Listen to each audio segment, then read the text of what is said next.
नमस्कार, खबरें जारी न्यूज 24 पर मैं हूं आपके साथ मकसूद खान। बात पश्चिम बंगाल विधानसभा चुनावों की 152 सीटों पर पहले फेज में बंगाल का सियासी बैटल पूरा हो चुका है। सियासी दलों के तमाम उम्मीदवारों की किस्मत ईवीएम में कैद हो चुकी है और अब दूसरे फेज का संग्राम 29 अप्रैल को होगा। दूसरे चरण के रण में अब सियासी पार्टियां जीत के लिए जोर लगा रही हैं। बैटल ऑफ बंगाल के सियासी संग्राम में आज बात कोलकाता उत्तर की विधानसभा जोरासांको की, जहां मुकाबला भले ही चतुष्कोणीय हो, लेकिन असली संग्राम तो टीएमसी और बीजेपी के बीच होने की संभावनाएं ही नजर आ रही हैं। यह खास रिपोर्ट।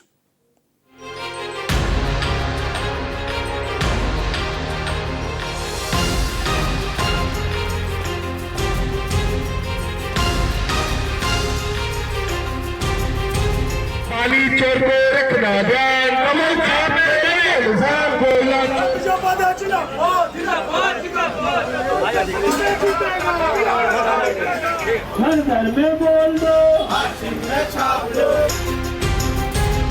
पश्चिम बंगाल के जोरासांको में चुनाव, सियासी दलों के बीच बढ़ा तनाव। कोई कारोबार है बंगाल में, कोई नौकरी है।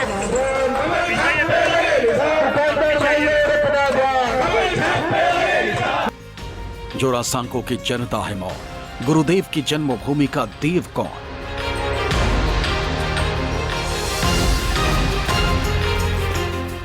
चुनावी रण में विजय वर्सेस विजय, जनता किसकी करेगी जय?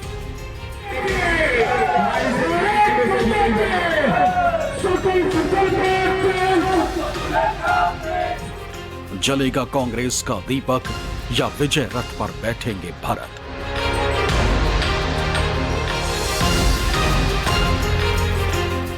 पश्चिम बंगाल में पहले फेज के लिए चुनाव संपन्न हो चुके, प्रत्याशियों की किस्मत ईवीएम में कैद हो चुकी और अब बारी 29 अप्रैल को होने वाले दूसरे चरण के विधानसभा चुनाव की। दूसरे चरण के रण को जीतने के लिए बीजेपी हो या टीएमसी, वाम दल हो या कांग्रेस, अपना पूरा जोर लगा रहे। पश्चिम बंगाल में जैसे जैसे गर्माहट बढ़ती जा रही है, वैसे वैसे सियासी पारा भी चढ़ता जा रहा है। चौथी बार पश्चिम बंगाल के मुख्यमंत्री का सपना संजोए सियासी रण को जीतने के लिए जहां दीदी ने पूरी ताकत झोंक दी है, तो बीजेपी दीदी के विजय रथ को रोकने के लिए एड़ी चोटी का जोर लगा रही है। वैसे तो पश्चिम बंगाल की हर सीट पर बीजेपी और टीएमसी के बीच कड़ी टक्कर है, लेकिन पश्चिम बंगाल की एक विधानसभा है जो सियासी रूप से संवेदनशील सीटों में गिनी जाती है, और वो है कोलकाता उत्तर लोकसभा क्षेत्र के अंतर्गत आने वाली जोरासांको विधानसभा। उत्तर कोलकाता संसदीय क्षेत्र में सबसे ज्यादा महत्व कोई विधानसभा रखता है तो वो है जोरासांको, और इस समय हम मौजूद हैं कोलकाता के जोरासांको विधानसभा केंद्र में, और इस विधानसभा केंद्र में सबसे बड़ा व्यवसायी केंद्र है। 2026 के विधानसभा चुनाव में यहाँ का समीकरण कुछ खास है, यानी यहाँ पे हर वर्ग के लोग रहते हैं, और यहाँ पे कभी लेफ्ट फ्रंट का गठन हुआ करता था। लेफ्ट फ्रंट के बाद यहाँ पे कांग्रेस ने जिस तरह से अपनी सत्ता में मजबूती बनाई, और यहाँ के विधायक देवकी नंदन पोद्दार थे, और उसके बाद 2006 के बाद धीरे धीरे टीएमसी पार्टी अपनी मजबूती जोरासांको विधानसभा से बनाती शुरू हो चुकी, और अब मौजूदा में यहाँ पे कह सकते हैं कि 4 जो उम्मीदवार हैं चुनावी मैदान में ताल ठोक रहे हैं। दरअसल इस विधानसभा चुनाव में जोरासांको में मुकाबला चतुष्कोणीय हो गया, क्योंकि इस बार इस सीट पर बीजेपी, टीएमसी, सीपीआईएम और कांग्रेस चारों ने ही अपने अपने उम्मीदवार को उतारा है। 2026 के विधानसभा चुनाव में टीएमसी पार्टी ने विजय उपाध्याय को टिकट दिया, तो बीजेपी की तरफ से विजय ओझा चुनाव मैदान में ताल ठोक रहे हैं। वहीं कांग्रेस के विजय दीपक को जलाने की जिम्मेदारी इस बार जोरासांको में दीपक सिंह ने संभाली, जबकि सीपीआईएम ने अपने पुराने दौर को वापस लाने का जिम्मा भरत तिवारी के कंधों पर डाला। खुद को ममता का सिपाही बताने वाले विजय उपाध्याय अपनी जीत का दावा कर रहे हैं, तो बीजेपी के विजय ओझा को भरोसा है कि विजय उनकी ही होगी। तो वहीं कांग्रेस और सीपीआईएम के उम्मीदवार भी अपनी अपनी जीत का दावा कर रहे हैं। ममता बनर्जी का हम लोग सिपाही हैं, उन्होंने मुझे मनोनीत किया। हमारे विधायक विवेक गुप्ता जी, पूर्व राज्यसभा सदस्य, तृणमूल कांग्रेस हिंदी सेल के प्रदेश अध्यक्ष, हिंदी एकेडमी के चेयरमैन, हमारे संघ में दल के प्रत्येक कार्यकर्ता हमारे संघ में है, तो जीत सुनिश्चित है। अब बहुमत कितना जाएगा देखिए आंकड़ा। पश्चिम बंगाल पिछले 50 सालों से 34 बरस का कम्युनिस्टों का शासन और 15 बरस में करेले पर नीम चढ़ा। 50 बरस जिस राज्य के अंदर विकास रुका हुआ रहे और आज हम लोगों ने देखा, हम लोग तो यहाँ जन्मे हैं, हमारी 52 साल उम्र है। 52 साल मतलब 50 बरस। इस 50 सालों के अंदर यहाँ का विकास थम गया।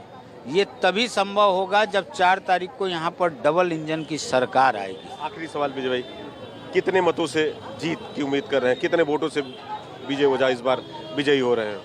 देखिए, ज्योतिषी तो हम हैं नहीं, जैसे ज्योतिषी साहब बताएं, उन्होंने कहा कि एक विजय की विजय होगी। अरे भाई, ज्योतिषी ने कहा, उनकी बात सर माथे पर, लेकिन कितने वोटों से होंगे और क्या होंगी ये भविष्य का गर्व है, गर्व के अंदर है। अब इसके अंदर हम तो कुछ बोल नहीं सकते। जनता निर्णय करेगी। जनता निर्णय करेगी, जनार्दन निर्णय करेगी। सबसे पहले पश्चिम बंगाल की बात करूं तो मुझे लगता है 50-60 सीट आना चाहिए कांग्रेस पार्टी का। और जोड़ा साहब की बात करूं तो वो भी नया है, टीएमसी भी नया है, बीजेपी भी नया है, और मैं भी पहली बार हूं। तो ये लड़ाई जो है, तो पहले से काउंसिलर है दोनों जन, विजय ओझा भी काउंसिलर है, विजय उपाध्याय जी भी काउंसिलर है। विजय ओझा काउंसिलर जो है 23 नंबर वार्ड के हैं और वो 20 नंबर वार्ड के हैं। लेकिन ये जोड़ा साहब को जो 11 वार्ड है, तो 11 वार्ड में जो है इन लोगों का हो सकता है कि बहुत सारा ये एक वार्ड में जमे हुए थे। लेकिन हम जोड़ा साहब को जो लेकर के बड़ा बाजार डिस्ट्रिक्ट हमारा होता है, तो हम बड़ा बाजार डिस्ट्रिक्ट से जुड़े हुए हैं, जोड़ा साहब को अंचल से हम जुड़े हुए हैं। तो सभी वार्ड में मेरा आना जाना था और सभी वार्ड के लोग मुझे जानते हैं, चाहे हिंदू हो, मुस्लिम हो, सिख हो, ईसाई हो। और कांग्रेस का ये मानना है कि ये सभी लोग जो है हमारे देश का नागरिक है और एक भारत के गुलदस्ता की तरह है। सभी लोगों का वोट हमको मिलने जा रहा है। मैं आश्वस्त हूँ कि मैं जीतूंगा। सबसे बड़ी चुनौती आज के दैनंदिन जीवन को जीने के लिए साधारण मनुष्य जो है वो जूझ रहा है। पहले लोग नौकरी करके, धंधे करके, व्यवसाय करके एक पूंजी का निर्माण करते थे आने वाले बच्चों के भविष्य के लिए। अब वो जो जितनी पूंजी है उसको तोड़ रहे हैं। एफडी, आरबीआई के आंकड़े देखेंगे, एफडीआई टूट रही है अपने दैनंदिन के खर्चों को करने के लिए। ये निश्चित तौर पर दुर्भाग्य। तो ये सबसे बड़ी चुनौती है कि हम लोगों के रोजगार को बढ़ाना, उनकी आमदनी को बढ़ाना, महंगाई से लड़ना, ये सबसे बड़ी चुनौती है। और ये जो हमारे विरोधी हैं, इनको मैं चुनौती नहीं मानता। आखिरी सवाल, भरत तिवारी जीत के प्रति कितना आश्वस्त है भाई? कितने वोटों से यहाँ पे जीतेंगे आप? मैं 100% भी, अगर 200% भी कहेंगे तो मैं 200% से आश्वस्त हूँ। हम आ रहे हैं। सियासी दल अपनी अपनी जीत का दावा कर रहे हैं, लेकिन ये जोड़ा साको की जनता को तय करना है कि इलाके में 2 जोड़ी फूल खिलेंगे या फिर कमल। लोग कांग्रेस का हाथ दोबारा थामेंगे या फिर लाल झंडे को। वैसे जोड़ा साको के पुराने चुनावी आंकड़ों को देखें तो जोड़ा साको के राजनीतिक इतिहास को साफ तौर पर 2 चरणों में समझा जा सकता है। पहला कांग्रेस का दौर, दूसरा तृणमूल कांग्रेस का दौर। 1977 के अपवाद को छोड़ दें तो 1962 से लेकर 1996 तक इस सीट पर कांग्रेस का दबदबा कायम रहा।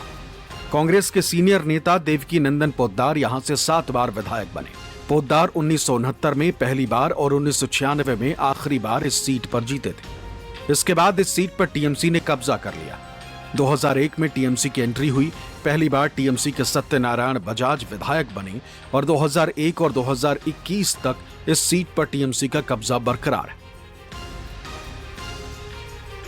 लेकिन बीतते वक्त के साथ इस सीट पर बीजेपी का कद भी बढ़ता जा रहा है। दरअसल जोड़ा साको में बढ़ते बीजेपी के वोट शेयर की वजह से यहां पर मुकाबला रोचक होता जा रहा। पिछले विधानसभा चुनावों के नतीजों पर नजर डालें तो 2011 के विधानसभा चुनावों में जोड़ा साको सीट पर टीएमसी ने बहुत बड़ी जीत दर्ज की थी।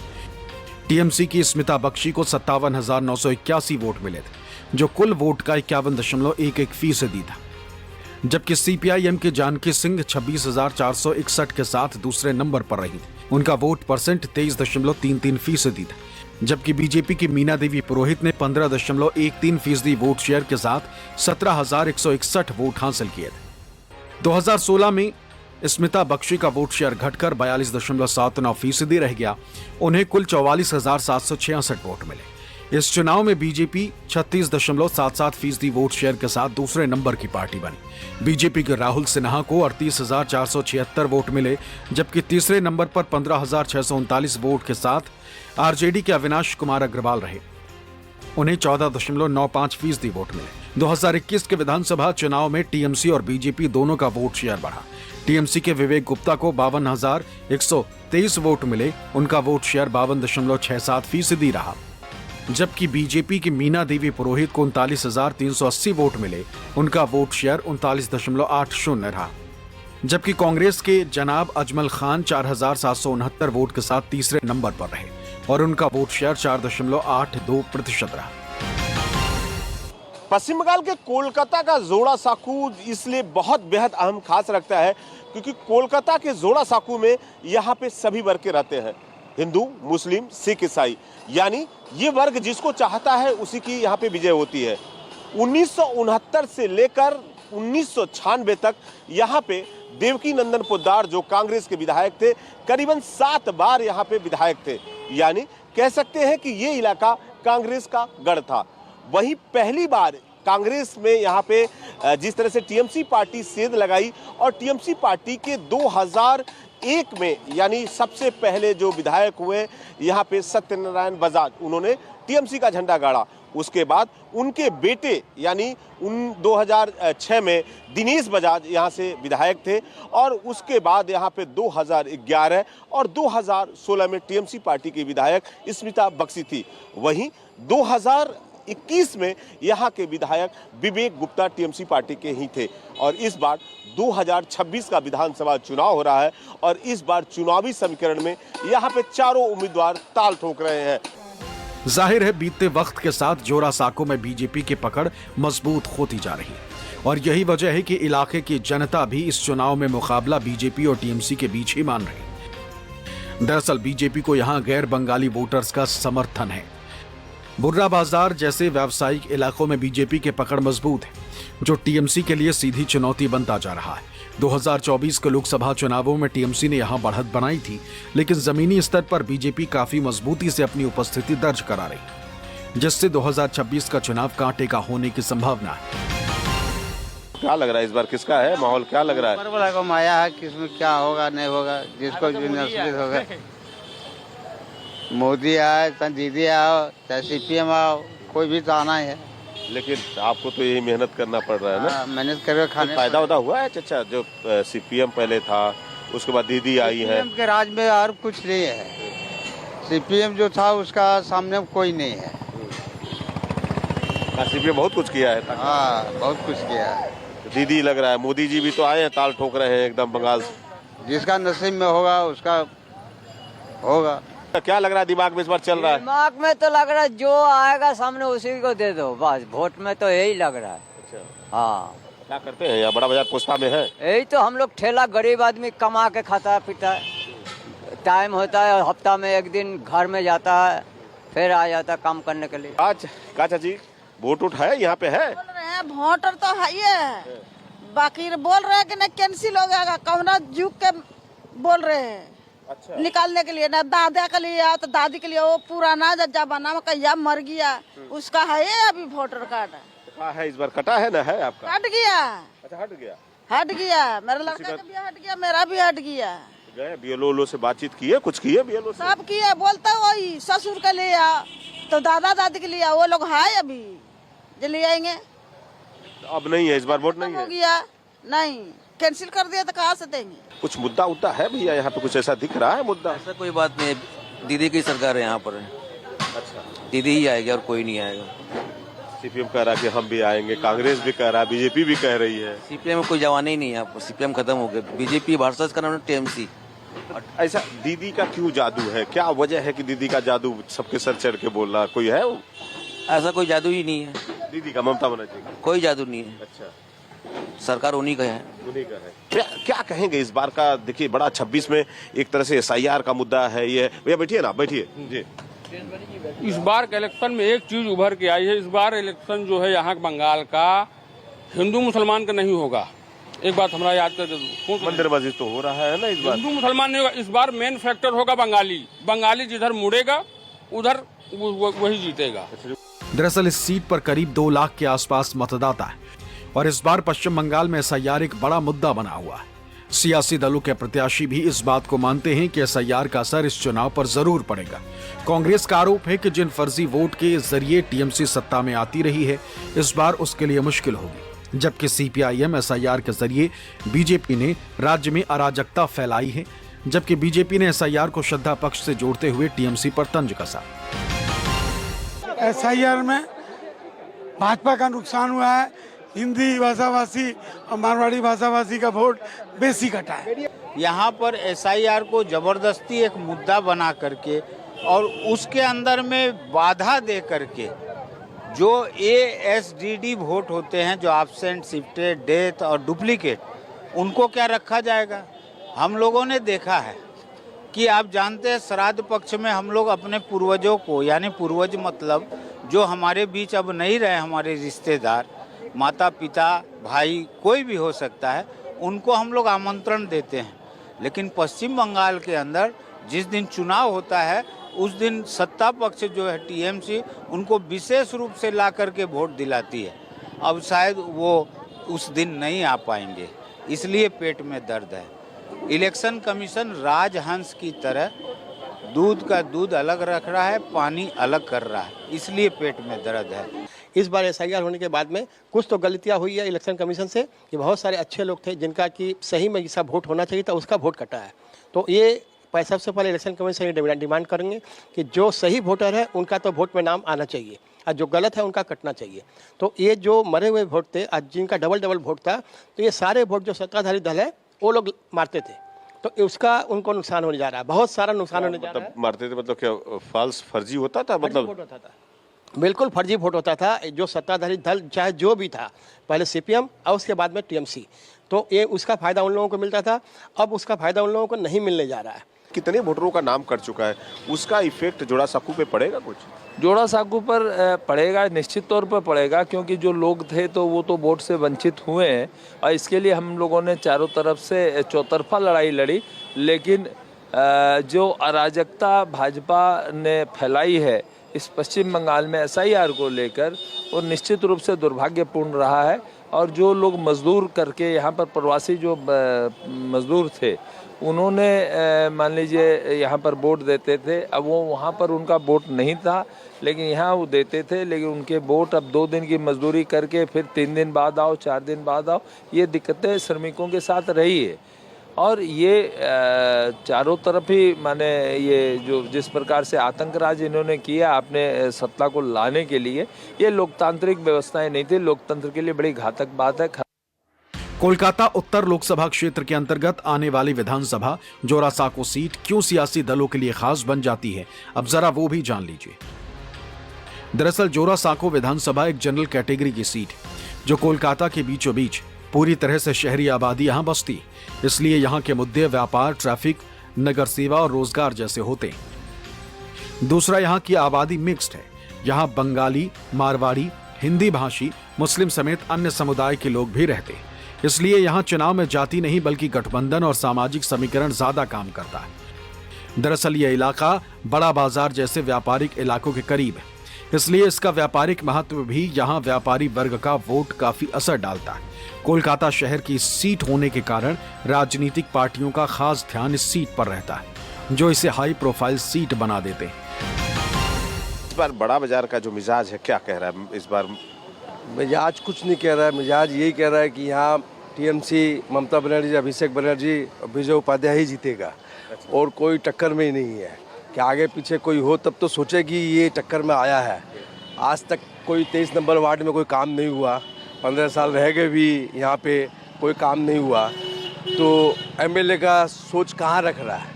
एमएलए का सोच तो रखना ही नहीं चाहिए, लेकिन टिकट मिल गया, ठीक है। तो क्या कहेंगे, क्या लग रहा है इस बार जोड़ा साकू का? बस यही लग रहा है कि इंशाअल्लाह वो दीदी जीतेगी। हाँ, और कोई नहीं जीतेगी। बीजेपी, सीपीएम और कांग्रेस ये लोग भी चुनावी मैदान में ताल ठोक रहे हैं। नहीं, खाली 8 से 60 से वो निकल जाएंगे बस। हाँ बस लोग। एसआईआर हुआ है तो उससे कुछ है, माहौल थोड़ा गड़बड़ा रहा है। कम वोट होगा, वोटर कम होगा, बस आसान होगा, दीदी को बेनिफिट होगा, इससे कोई नहीं है। वो सोचा था उल्टा करने, हो गया उल्टा। इनसे बुलाइए भैया, क्या कहेंगे? आप तो जोड़ा साकू में रहते हैं, 26 का चुनाव भी है, एक तरह से लोगों को एसआईआर बड़ा परेशान किया, काफी लोगों का नाम कटा, तो यहाँ क्या असर है, क्या दिमाग में इस बार मुद्दा है बड़ा बाजार का? हमारा मुद्दा तो ये है कि सनातन धर्म का विजय होगा।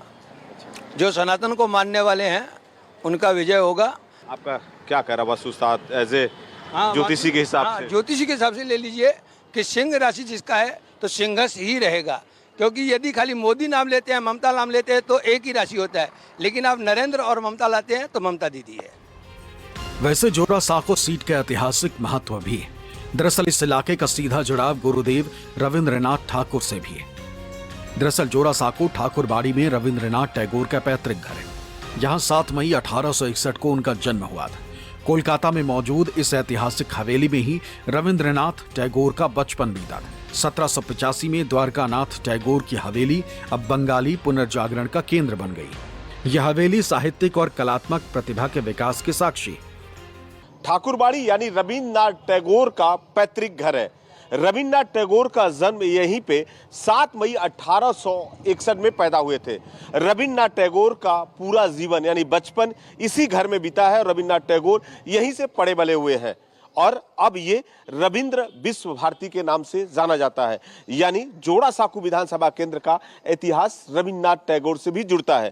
तो कह सकते हैं कि इस बार का जोड़ा साकू 2026 का विधानसभा चुनाव एक तरह से ऐतिहासिक है। ऐतिहासिक इसलिए है क्योंकि पश्चिम बंगाल में SIR लागू किया गया है और इसी जोड़ा साकू विधानसभा से TMC, BJP, CPM और कांग्रेस के चारों उम्मीदवार अपनी अपनी ताल ठोक रहे हैं।